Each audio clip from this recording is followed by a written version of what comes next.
Choi sun హుయ్ global పాలిటిక్స్లో resound ఇస్తున్న one and only name ఇది. అందుకు కారణం ఆమె నార్త్ కొరియా విదేశాంగ మంత్రి కావడం కాదు, ఆమె తాజా మాస్కో పర్యటన.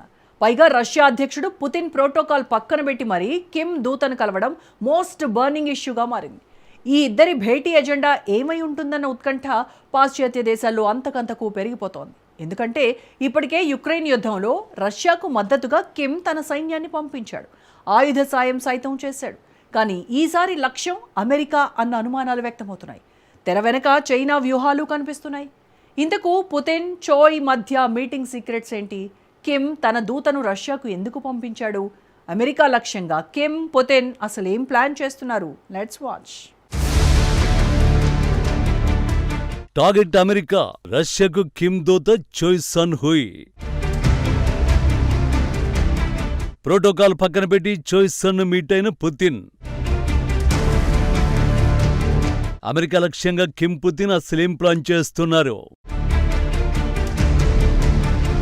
అంతర్జాతీయ దౌత్యనీతిలో ఏ పర్యటనకైనా ఒక నిర్దిష్టమైన కారణం ఉంటుంది. కానీ నార్త్ కొరియా విదేశాంగ మంత్రి చోయ్ సన్ హుయ్ మాస్కో పర్యటన వెనుక ఎలాంటి ముందస్తు ప్రకటన కానీ అంతర్జాతీయ సదస్సు కానీ లేవు. రష్యా విదేశాంగ మంత్రి సెర్గీ లావ్రోవ్ పంపిన ఒక్క పిలుపుతో ఆమె ప్యాంగ్యాంగ్ నుండి ప్రత్యేక విమానంలో మాస్కో వెళ్లారు. సాధారణంగా ఒక దేశ విదేశాంగ మంత్రి వస్తే ఆ దేశ ప్రధాని లేదంటే విదేశాంగ మంత్రి మాత్రమే కలుస్తారు. కానీ ఇక్కడ స్వయంగా రష్యన్ ప్రెసిడెంట్ పుతినే ప్రోటోకాల్ సైతం పక్కన పెట్టేసి ఆమెకు క్రెమ్లిన్లో అపాయింట్మెంట్ ఇచ్చారు. ఈ అసాధారణ భేటీనే ఇప్పుడు ప్రపంచ దేశాల్లో ప్రకంపనలు సృష్టిస్తోంది. రష్యా అధికారిక మీడియా సంస్థ టాస్ వివరాల ప్రకారం ఈ భేటీలో పుతిన్ అత్యంత కీలక వ్యాఖ్యలు చేశారు.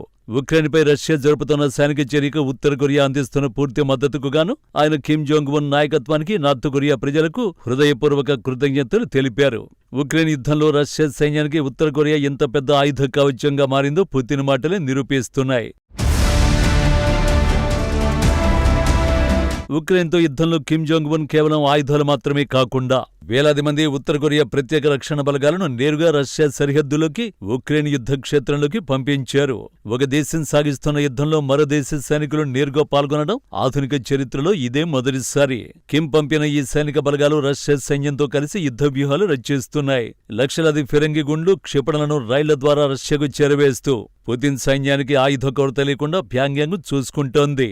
అయితే ఈ ఇద్దరు నేతల మధ్య ఉన్న ఈ బంధానికి చట్టబద్ధత కల్పించింది జూన్ 2024లో జరిగిన చారిత్రాత్మక ఒప్పందమే.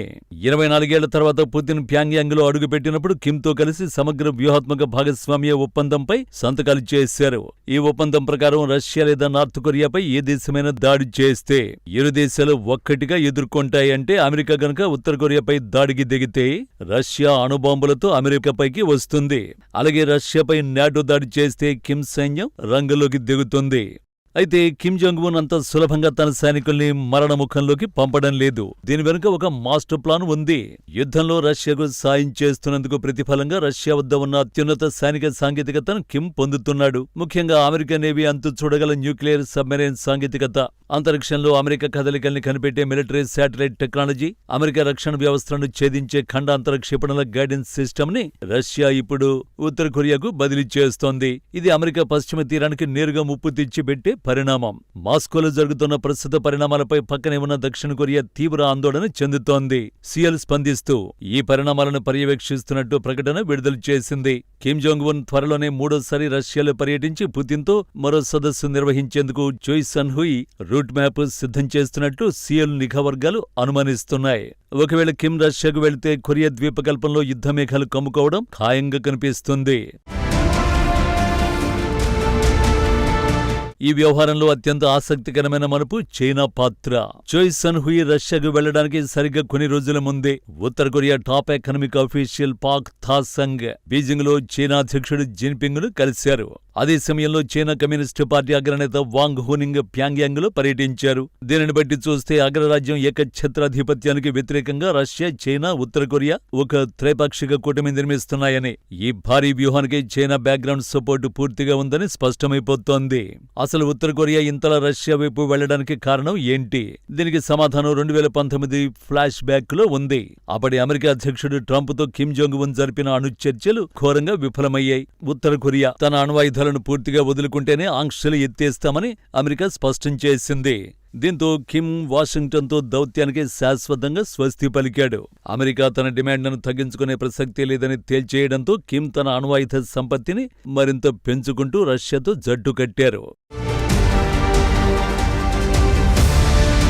కిమ్ జోంగ్ ఉన్ ఇప్పుడు ప్రపంచ వేదికపై ఒక సరికొత్త సిద్ధాంతాన్ని బలంగా వినిపిస్తున్నాడు. అదే న్యూ కోల్డ్ వార్. ప్రపంచం ఇప్పుడు ఒకే కేంద్రం చుట్టూ తిరగడం లేదని, అమెరికా నేతృత్వంలోని పాశ్చాత్య కూటమికి కాలం చెల్లిందని కిమ్ వాదిస్తున్నాడు.